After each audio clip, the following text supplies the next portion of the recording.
is Ricks. Let me look into Twitter, see if there's anything about him real quick. He just didn't play. I was a little stunned by that too, and I meant to look it up, but like that game ended, and I got up here, made some things, and it was time to go. He just didn't play. I was waiting to see something that he got hurt. I was listening for it. I don't know. It was pretty clear out throughout spring practice or summer or fall camp. It was pretty clear throughout fall camp. Ricks really disappointed the Alabama coaching staff because he was on second string on the depth chart at the season start. He just didn't play.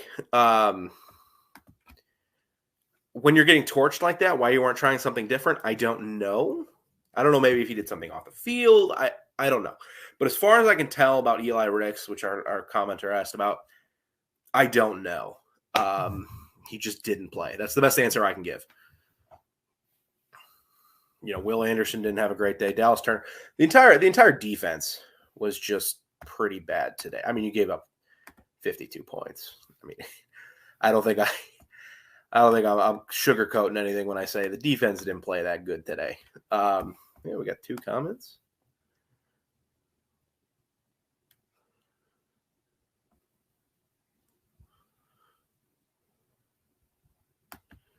I was Alabama not penalized for spiking the ball in the end zone after. I mean, okay. I don't know, but from like where I'm like just my morals, and it's not even like a moral. You can't. Why are we punishing kids for having that was an amazing environment. It's a rivalry game, even though it hasn't felt like it for like a few years now because of just the dominance of Alabama. It meant a lot to those fans. It meant a lot to those kids and a lot to those players, and especially as we're getting into the later parts of that game. And it's this is going to be a great finish. Don't call a penalty there. Come on. Like what that I hate like that's so soft. That would have been soft. If he just like spiked it. Let's see. It's hard to with all our top recruiting classes. We don't have anyone on the bench that can get it done. We guys covering empty space. And guys running free.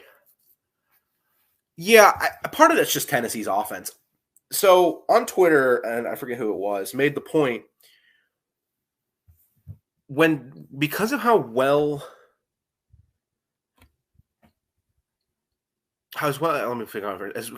Tennessee was running the football, Alabama couldn't just drop 6 or 7, or I guess 6, into coverage and keep 5 in the box to stop the run. They had to bring up. So Tennessee was getting a lot of one-on-ones with safeties, and that's just not going to go well in that offense and what Josh Heupel likes to do. And how that dude, Josh Heupel was getting points at Mizzou. I know he had Drew Lock, but he was getting points at Mizzou, UCF. I'm old enough to remember, and I was part of this too. Me and many people thought UCF upgraded when they went from Heupel to Gus Malzahn. Very clear that's not the case. Josh Heupel has done a wonderful job at Tennessee in 2 years, and they're going to be, or were they 6th? So now they're going to be top 4, top 5. I mean, they're going to be top 5 because they're going to jump at least to 5, but they're going to be top 4. Like,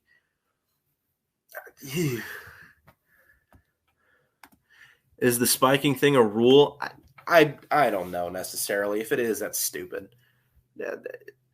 Short of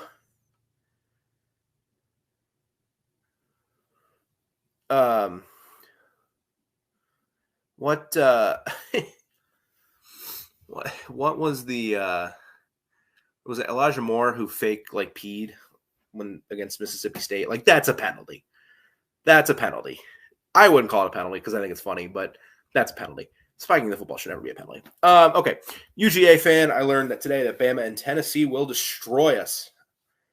Well, if Tennessee destroys you, Mr. UGA fan, unfortunately you won't have a chance to play Alabama, but I disagree. Okay, I sure. It's a penalty. Oh, no. Like, didn't Tennessee score right away after that? So because it's a dead ball foul, so it wouldn't have.